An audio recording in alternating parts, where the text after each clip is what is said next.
sebelum memulai pembelajaran ada baiknya kakak mengenalin diri terlebih dahulu ya. Kakak, nama kakak Deli Zaskia. Kalian bisa manggil nama kakak yaitu Kia. Ya, kakak merupakan mahasiswa PLPLK dari Universitas Sultan Ageng Tirtayasa dari Fakultas Keguruan dan Ilmu Pendidikan, jurusan Pendidikan Teknik Elektro. Ya, sebelum memulai pembelajaran, ya kita ada baiknya melakukan doa terlebih dahulu. Di sini ada yang mau memimpin doa? Kawan-kawan, sebelum kita belajar, alangkah baiknya kita membaca doa menurut kepercayaan masing-masing. Berdoa mulai.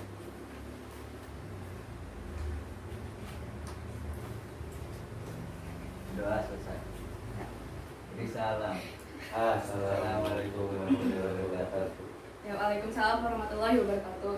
Ya, terima kasih kepada Maulana.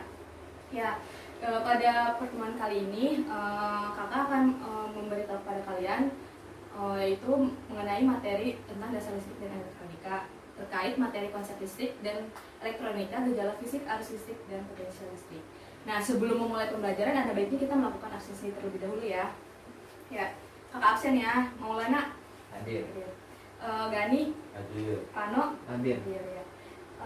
Ya, sebelum ke materi, kakak ingin menjelaskan dulu ya tujuan dari pembelajaran kali ini, yaitu melalui metode discovery learning kita tuh peserta didik tuh mampu menjelaskan atau mendeskripsikan tentang konsep listrik dan elektronika mengenai gejala fisik, arus listrik, dan potensial listrik.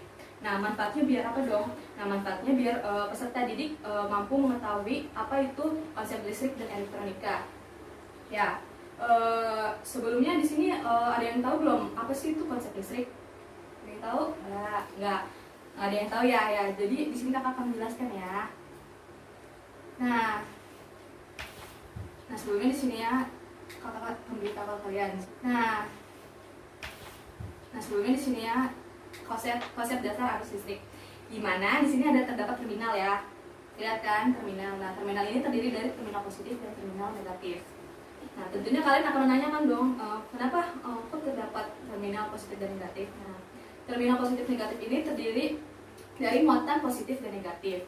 Nah, kalian tentu akan menanyakan dong, apa sih perbedaannya kak dari muatan positif dan negatif ini? Nah, muatan positif negatif ini perbedaannya terdiri dari beda potensialnya. Di mana potensial muatan positif cenderung lebih banyak daripada muatan negatif. Nah, ini terkait dengan sumber tegangan. Sumber tegangan ini terkait juga dengan arus listrik. Tentu kalian akan nanya dong, apa itu arus listrik ya? Arus listrik itu merupakan suatu rangkaian listrik yang dialiri suatu arus listrik dalam satuan waktu. Nah, ini terdapat rumusnya nih, yaitu ada arus listrik itu ditandai dengan simbol I, di mana I itu sama dengan dq per dt. Dq itu sama dengan coulomb, dt itu dengan satuannya waktu. Nah, terus mereka diturunkan menjadi coulomb per sekon. Lalu habis itu mereka diturunkan lagi menjadi satuan arus listrik yang disebut dengan ampere. Ya, benar. Nah, terus di sini kakak mau menjelaskan dulu nih. Di sini ada rangkaian aliran listrik. Jadi konsep arus listrik ini terdapat rangkaian elektronika, di mana komponen konduktor berupa lampu. Nah, lampu ini dialiri suatu aliran listrik dan terdapat muatan positif dan muatan negatif. Nah, maka si lampu itu apa sih yang akan diakibatkan pada lampu tersebut? Maka lampu tersebut akan menyala. Ya, next ya. Nah, di sini tuh ada konsep arus listrik. Nah, tadi kan arus listrik itu adalah banyaknya muatan listrik yang mengalir dalam satuan rangkaian pada satuan waktu. Nah, gimana sih ini konsepnya terjadi? Nah, jadi terdapat elektron dan arus pada suatu penghantar di sumber arus listrik. Jadi si elektron ini bergerak dari negatif menuju ke positif, sedangkan si arus listrik ini bergerak dari positif menuju ke negatif. Ya, lanjut ya. Nah, sini ada konsep atom. Kalian akan menanyakan dong ya, apa sih, kenapa bisa ada muatan positif dan negatif? Itu gimana sih mulanya gitu? Mula-mulanya itu terdapat dari konsep atom listrik. Nah, atom itu apa? Atom itu merupakan suatu unsur yang tidak bisa dibagi-bagi. Nah, baru nih si atom ini terkait dengan suatu listrik. Listrik itu apa? Coba Fano, apa yang disebut dengan listrik? Baca. Listrik merupakan cabang ilmu fisika menyangkut fenomena alam, sehingga untuk memperdalam energi listrik maka perlu menyelami fenomena alam yang dikenal dengan listrik statis. Nah, coba ada yang tahu nggak listrik itu diturunkan menjadi berapa? Ya, ada berapa? Ada 2, Apa aja itu? listrik statis atau dinamis. Nah, ya benar. Jadi listrik itu terdapat jadi 2, ada listrik statis dan listrik dinamis. Ada yang tahu nggak nih perbedaannya apa? Ada? Nggak tahu ya. Nah, kalau listrik statis itu biasa cenderung dia tidak dapat bergerak atau diam. Nah, contohnya itu seperti kayak medan listrik, arus listrik, dan magnet listrik ya. Kalau listrik dinamis itu dia cenderung bergerak. Contohnya itu apa? Terdapat suatu baterai yang di suatu komponen elektro seperti pada mobil-mobilan atau enggak pada senter kan senter ini memerlukan baterai kan. Nah, di dalamnya itu terdapat baterai yang salah satunya contoh dari listrik dinamis. Nah, di sini ada listrik statis tuh ya. Listrik statis adalah gejala tentang interaksi muatan listriknya tidak bergerak atau tidak bergerak secara permanen. Nah, kalian juga akan menanya dong, apa sih contoh lain dari listrik statis ini? Nah, yaitu ketika kalian mempunyai suatu komponen isolator seperti sisir. Tahu sisir kan? Nah, sisir itu kalian kan dia mula-mula muatannya positif tuh ya, nggak ada muatan negatif ya. Dia kalian gosokkan ke rambut, terus kalian siapkan serpihan kertas kecil, lalu listrik itu digosokkan. Nah, lama-lama kelamaan listrik tersebut akan bermuatan negatif. Jadi si sisir itu kalian tempelkan ke kertas tersebut, maka apa yang terjadi? Kertas tersebut akan tertarik. Nah, ya benar, akan tertarik ke sisir tersebut. Nah, di sini nih ada gaya listrik. Jadi menurut salah satu ahli yaitu Benjamin Franklin, muatan listrik dapat dibedakan menjadi 2, yaitu muatan positif dan muatan negatif. Nah, muatan positif negatif ini akan mengalami oleh beberapa partikel subatom yang menentukan interaksi elektromagnetiknya. Ya, lanjut. Nah, ini ada partikel atom. Nah, si muatan listrik itu dia berkaitan dengan suatu medan listrik. Dimana kalian tahu kan, kalau misalnya si medan listrik itu bermuatannya sama, seperti positif dengan positif, maka dia akan saling tolak menolak. Kalau dia muatannya berbeda, dia akan saling tarik menarik. Contohnya itu apa sih kak? Nah, contohnya itu misalnya muatan positif dan muatan negatif, dia akan saling tarik menarik. Ya. Next, nah, di sini ada medan listrik kan. Coba, Fano, sebutkan apa itu medan listrik?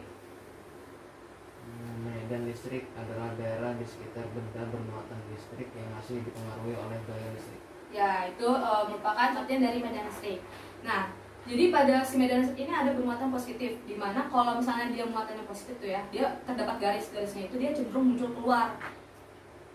Nih, tuh, dia cenderung muncul keluar ya garis listriknya. Nah, kalau misalnya muatannya negatif, maka garis-garisnya tersebut akan cenderung ke dalam, masuk ke dalam. Next. Nah, di sini ada sifat-sifat garis gaya listrik. Coba ini siapa? Maulana, sebutkan apa aja sifatnya. Semakin rapat garis gaya listrik, Terus? maka semakin kuat medan listriknya. Nah, terus yang kedua. Garis gaya listrik berasal dari muatan positif menuju negatif. Terus? Garis gaya listrik tidak pernah berpotongan. Nah, ini kan dia tidak saling berpotongan ya, selalu menyatu terus. Ya, lanjut ya. Nah, di mana pada gaya listrik ini kita juga terkait dengan hukum Coulomb.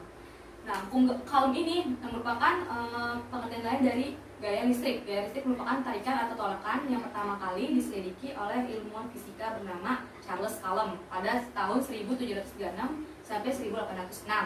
Nah, si Charles Coulomb ini menemui penemuan, dan penemuannya itu lalu dibuat hasil pengamatan berupa rumus, yaitu F sama dengan K kali Q1 kali Q2 per F kuadrat, dimana F itu yang kita tahu sebagai gaya kan, satuannya yaitu Newton. Terus kalau Q1 Q2 yaitu merupakan muatan yang satuannya yaitu Coulomb, dan R yang kita ketahui sebagai jarak itu yang satuannya adalah meter, dan K itu merupakan ketetapan elektrostatis dan sudah ditentui oleh dari sananya bernilai 9.109 Newton per kuadrat per Coulomb kuadrat. Ya, lanjut ya. Nah, di sini ada arus listrik. Siapa yang mau jawab apa dari arus listrik itu apa? Nah, ya, arus listrik. Arus listrik adalah gerakan muatan listrik di dalam suatu pengantar pada satu arah akibat gaya dari luar. Nah, ya, listrik ini juga mempunyai satuan yang disebut dengan ampere. Ya. Nah, di sini ada sifat-sifat arus listrik. Ya, siapa yang menyebutin Fano? Sifat-sifat arus listrik. Sifat-sifatnya menimbulkan energi panas, Iya. menimbulkan energi magnet, Magnet. menimbulkan energi cahaya, menimbulkan reaksi kimia. Nah, benar. Nah, contoh apa sih menimbulkan energi cahaya? Misalnya apa? Misalnya nih ya, kalian lampu ya, kalau misalnya menimbulkan energi panas atau misalnya contohnya itu setikaan ya kan, dari energi listrik dia berubah menjadi energi panas. Itu lainnya kalian bisa cari. Nah di sini ada macam-macam arus listrik. Nah arus listrik itu tadi ada ya, ada AC dan DC, di mana AC biasa kita sebut dengan alternating current, yaitu dia sebagai apa, arus searah. Sedangkan DC itu yaitu direct current atau yang biasa kita sebut sebagai arus bolak-balik. Iya, lanjut ya. Nah ini sebuah sumber listrik memiliki kutub positif dan kutub negatif. Lalu dia diturunkan sebuah rumus kuat arus listrik yang dimana I sama dengan Q per T. Kayak sama yang tadi yang awal pertama tuh, kan Coulomb per second juga kan. Ya, lanjut. Ya ada yang mau tanya juga isi potensial listrik itu apa? Nah, tegangan listrik merupakan perbedaan potensial listrik atau muatan listrik antara dua titik diukur dalam satuan volt. Iya. Dan elektron mengalir sepanjang masih ada tekanan listrik pada sistem instalasi listrik tersebut. Istilah yang lazim digunakan untuk menyebutkan tekanan listrik adalah tegangan, beda potensial atau gaya gerak listrik, atau umumnya biasa kita sebut dengan GGL. Ya ada yang mau nanya? Ayo, coba. Apa?